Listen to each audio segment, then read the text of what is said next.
Welcome back to War Thunder and welcome aboard the Amx M4 here in Realistic Battles on the fields of Normandy. Now there are three reasons why I show you this battle. First of all, I want to present you with a short gameplay the Amx M4, which is a tank that I will come back to in a moment. Then also that I want to, talk about the results, because I activated a ginormous 500 research point booster because this tank is not fully upgraded, which is not so important for the performance, mind you. And then also a player behavior that I absolutely hate. Okay, so let's begin with the Amx M4. It's a French medium tank at a battle rating of 6.0. It's equipped with a 90mm SA-45 cannon with 49 rounds of ammunition, and the speciality of it is that it has a 7-round magazine for an autoloader mechanism.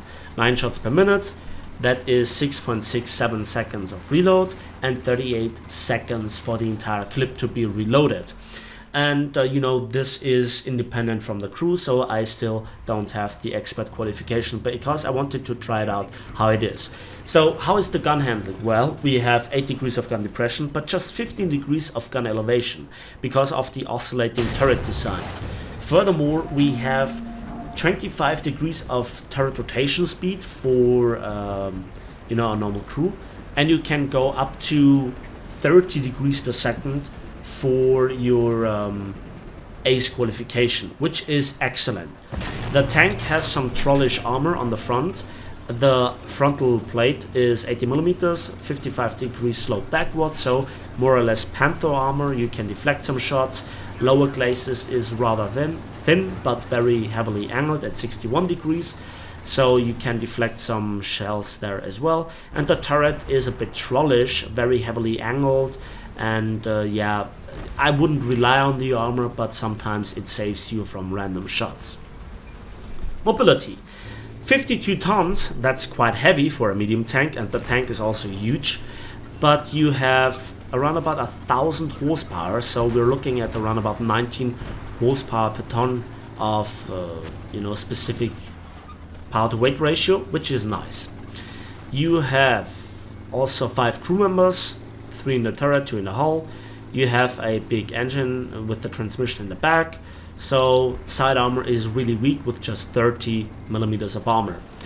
And yeah, the tank is alright, I love it. But what about the ammunition? Well, you have a very useless high explosive shell, and then we have a 90mm obus de rupture solid shot, but this is an APC shot, not an APCBC shot. And that is something that you really feel when it comes to the post-penetration damage, because it feels much less than on the 100mm gun, no big surprise there, but it also feels massively lower than on the 75mm rounds, and this is something that is just a bit annoying.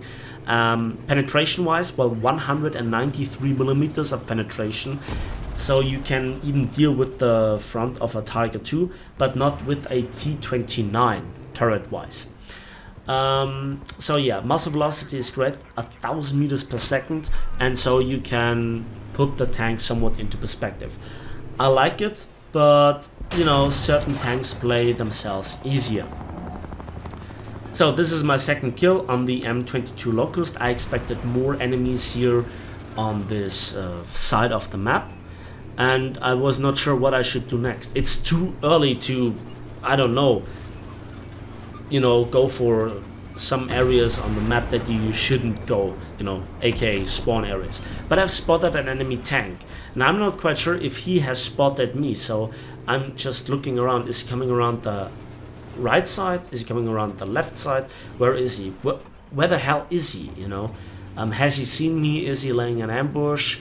I'm not confident in my armor. If this is a tank with a very good gun, I'm most likely toast anyway. I've not quite seen what it really was, and so I'm really not sure what to do here.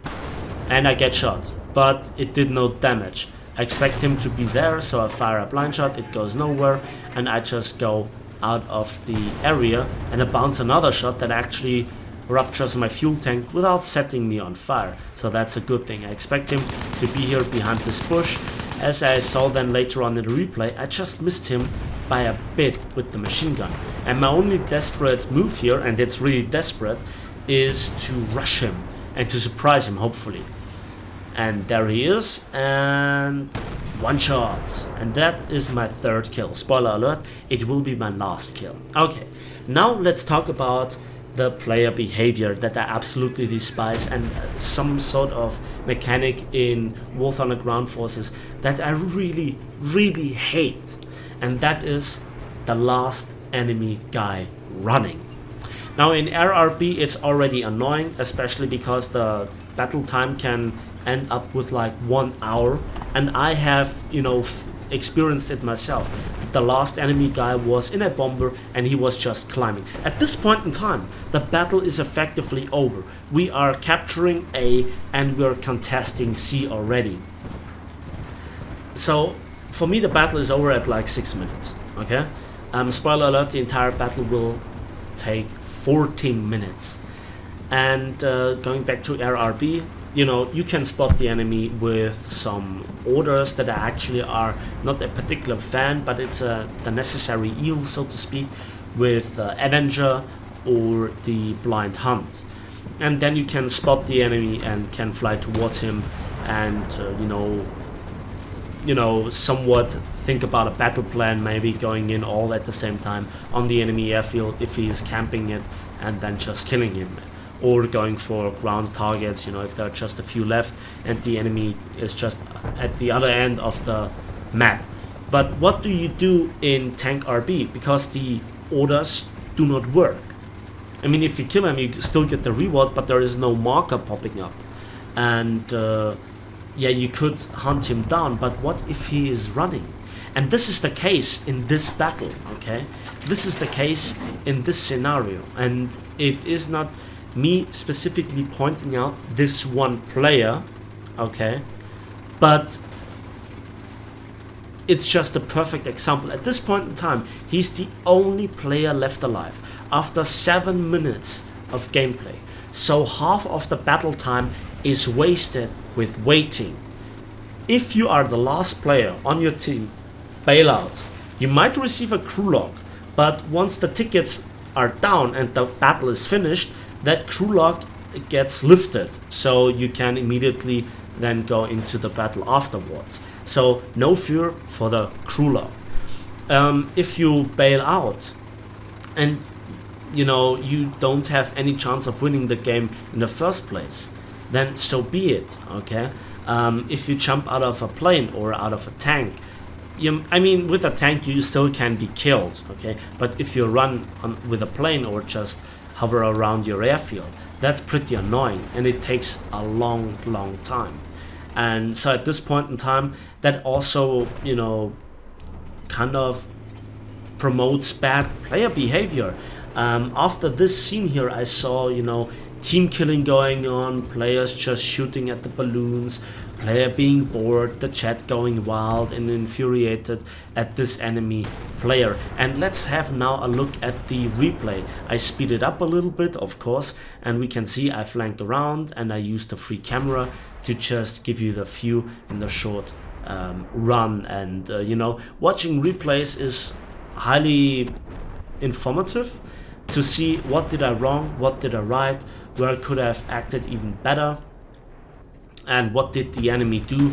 Was it a very tricky move or was it an easy move? Here we can see I flanked this guy and I got the kill on him, and I leave the area, which actually costs me the potential kill on an SPA and potentially another tank, but you know, I didn't want to spawn camp.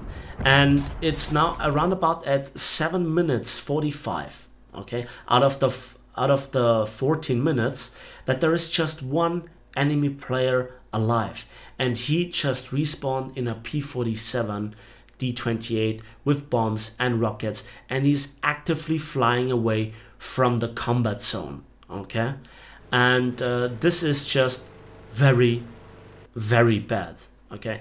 I don't want to point it out on this specific player, but he just actively flew away. At this point in time, he's not even rendered for our game. I don't know why he now appears again in the replay. Don't ask me why. myths of War Thunder confirmed. But yeah, this is now the replay, and I despise this. You not just screw over your own team, but also the enemy team, of course. And you punish also yourself. You waste time, you reduce the battle activity, reduced income of civilians, and research points, not just for the battle, but also obviously hour per hour. And you could see, if it wouldn't have been for this big booster, I wouldn't have made anything. And I'm okay with 7,000 research points for the 3 kills that actually accelerated the research progress a lot. So I hate this kind of behavior. If you come across such a guy that actively avoids the combat, report him for passive gameplay. Okay, this is an option within War Thunder, just do it. And maybe just leave the battle if the battle is already decided. You know, if you're not actively hunting for awards like Survivor, like I am, what's the point of staying in the battle? And I'm not quite sure if the repair costs of most tanks are worth, you know, waiting for like 5 minutes, getting bored and frustrated with the gameplay. So, sorry, I don't know any way around this behavior. It's player abusing kind of game mechanics, and there is no easy fix to it that couldn't be abused or would screw over the gameplay as we know it. So I don't know. I wanted to bring it to your attention. I wanted to say to you, don't be that guy, okay? Don't just waste like half of the battle time avoiding the combat. And well, that's it for me.